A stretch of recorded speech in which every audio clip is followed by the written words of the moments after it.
നമസ്കാരം. ഈ രവീന്ദ്രൻ മാഷിൻ്റെ ജീവിതകഥ അദ്ദേഹം പറഞ്ഞത് കേട്ടെഴുതുന്നത് എൻ്റെ ജീവിതത്തെ സംബന്ധിച്ച് വലിയൊരു മറക്കാനാവാത്ത, എൻ്റെ ജീവിതാന്ത്യം വരെ മറക്കാനാവാത്ത ഒരു അനുഭവം തന്നെയായിരുന്നു. അപ്പോൾ അതിൻ്റെ കുറച്ച് രണ്ട് ഭാഗങ്ങൾ നേരത്തെ പറഞ്ഞിരുന്നു.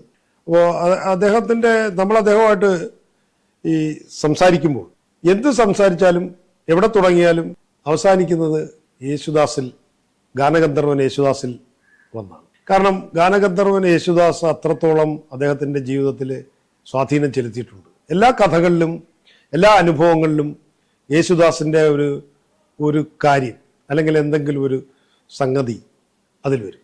അപ്പോൾ ഞാൻ പറഞ്ഞു വന്നത്, ഈ കുളത്തുപുഴയിൽ നിന്ന് ഡിഗ്രിക്ക് സംഗീത കോളേജിലേക്ക് അഡ്മിഷൻ കിട്ടി വന്ന രവീന്ദ്രൻ മാഷിൻ്റെ ഒരു ഓർമ്മയാണ്. അപ്പോൾ അവിടുത്തെ ഇൻ്റർവ്യൂവിന് വന്നപ്പോൾ ചെമ്മാങ്കുടി, അരേക്കുടി തുടങ്ങിയ സംഗീത സാഗരത്തിലെ മഹാരഥന്മാരായിരുന്നു ഇൻ്റർവ്യൂ ബോർഡിൽ. അങ്ങനെ രവീന്ദ്രൻ മാഷ് വലിയ ഒരു നീളമൊക്കെയുള്ള ആളാണല്ലോ, ഒരു പ്രത്യേക വേഷത്തിലൊക്കെ വന്നു.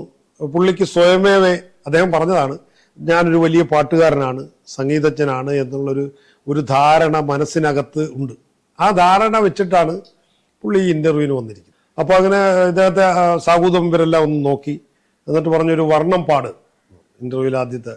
അപ്പോൾ വർണ്ണം എന്ന് പറഞ്ഞാൽ ഈ പൂക്കളുടെ വർണ്ണമോ അല്ലെങ്കിൽ അങ്ങനത്തെ കാര്യങ്ങളെ പുള്ളിക്ക് അറിയാവുള്ളൂ, രവീന്ദ്രൻ മാഷിന് അറിയാവുള്ളൂ. രവീന്ദ്രൻ മാഷിന് ഈ സംഗീതത്തിലെ വർണ്ണം അത് അറിയില്ല, അല്ലെങ്കിൽ കീർത്തനം അറിയില്ല. അന്നേരം പുള്ളി അവിടെ കുളത്തൂപ്പുഴ അമ്പലത്തിൽ കേട്ട ഒരു മലയാള മലർവാടി എന്ന ഒരു പാട്ട് അത് വെച്ചൊക്കെ കാച്ചി. അത് വളരെ മനോഹരമായിട്ട് ആ കേട്ട് പഠിച്ചതാണെങ്കിലും അദ്ദേഹം പാടി. അപ്പോൾ ഈ സംഗീതത്തിലെ മഹാരഥന്മാർ അരേക്കുടിയും ചെമ്മാങ്കുടിയും ഒക്കെ ഇവരെ രവീന്ദ്രനെ പ്രോത്സാഹിപ്പിക്കുകയും ചെയ്തു.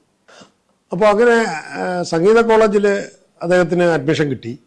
അവിടെ പഠിക്കുമ്പോൾ സീനിയറായിട്ട് ഉപരിപഠനത്തിന് വേണ്ടി യേശുദാസും MG രാധാകൃഷ്ണനും ഒക്കെ പഠിക്കുന്നു.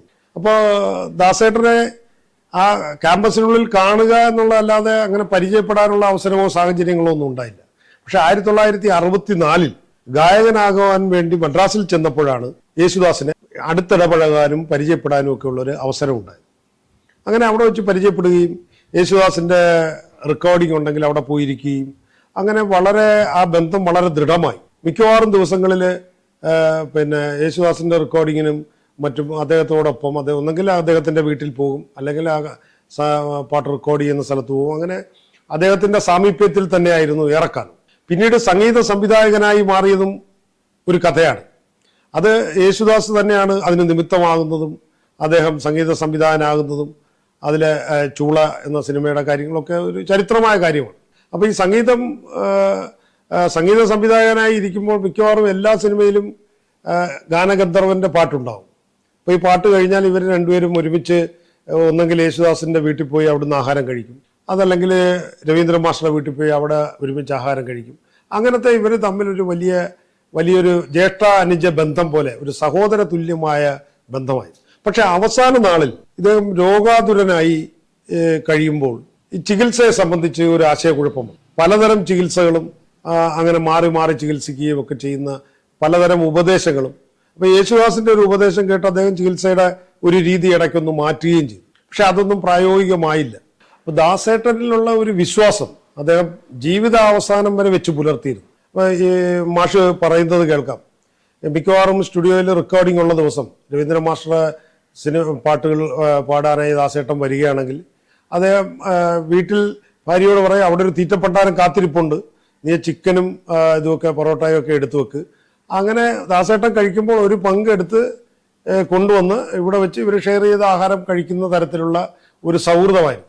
അപ്പോൾ രവീന്ദ്രൻ മാസ്റ്റർ പറയാറുണ്ട്, ആദ്യകാലത്തൊക്കെ വളരെ പ്രയാസം അനുഭവിക്കുന്ന കാലത്ത് എന്ത് പ്രശ്നമുണ്ടെങ്കിലും ചെന്ന് പറയാൻ പറ്റുന്ന ഒരാള്. അപ്പൊ നമ്മൾ പറയുമ്പോൾ പുള്ളി അത് ദാസേട്ടൻ ചിലപ്പോൾ ശ്രദ്ധിക്കുന്നുണ്ടാവില്ല. പക്ഷെ ശ്രദ്ധിക്കാതിരുന്നാലും പിന്നീട് അതിൻ്റെ പരിഹാരവും അതിനു വേണ്ട കാര്യങ്ങളും ചെയ്യാറുണ്ടെന്ന് രവീന്ദ്രൻ മാസ്റ്റർ വളരെ വളരെ ആത്മാർത്ഥതയോടുകൂടി പറയാറുണ്ട്. കാരണം അദ്ദേഹത്തിൻ്റെ ജീവിത അവസാനത്തിൽ ഈ അസുഖം പിടിപെട്ടപ്പോഴും ആ വിശ്വാസം, ദാസേട്ടനോടുള്ള ആ വിശ്വാസം, അദ്ദേഹം പറഞ്ഞ ചികിത്സാ രീതികൾ പരീക്ഷിച്ചു നോക്കി കുറെ നാൾ. അപ്പൊ ആ വിശ്വാസമാണ്, ആ സ്നേഹബന്ധത്തിൻ്റെ ഉണ്ടായ ആ ഒരു വിശ്വാസത്തിന്റെ ഭാഗമായിട്ടാണ് അങ്ങനെ അദ്ദേഹം പരീക്ഷിച്ചു നോക്കിയത്.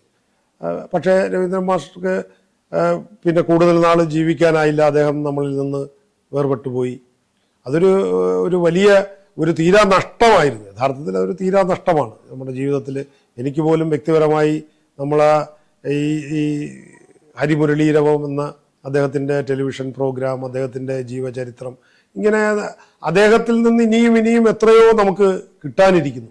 അപ്പോൾ സംഭവബഹുലമായ അദ്ദേഹത്തിൻ്റെ ജീവിതത്തിലെ ഒരു ഈ സംഗീത കോളേജ് പഠനം ഒരു ഏട് മാത്രമാണ്. അപ്പോൾ അവിടെ വന്നതും MG രാധാകൃഷ്ണൻ്റെ വീട്ടിൽ പോയതും അവിടുന്ന് ആ മാളിക വീടെന്ന് പറയുന്ന സംഗീത പാരമ്പര്യമുള്ള ആ വീട്ടിൽ നിന്ന് ഒരു ഗ്ലാസ് വെള്ളം കുടിക്കാത്ത ആരും ആ സംഗീത കോളേജിൽ അന്ന് ഉണ്ടായിരുന്നില്ല.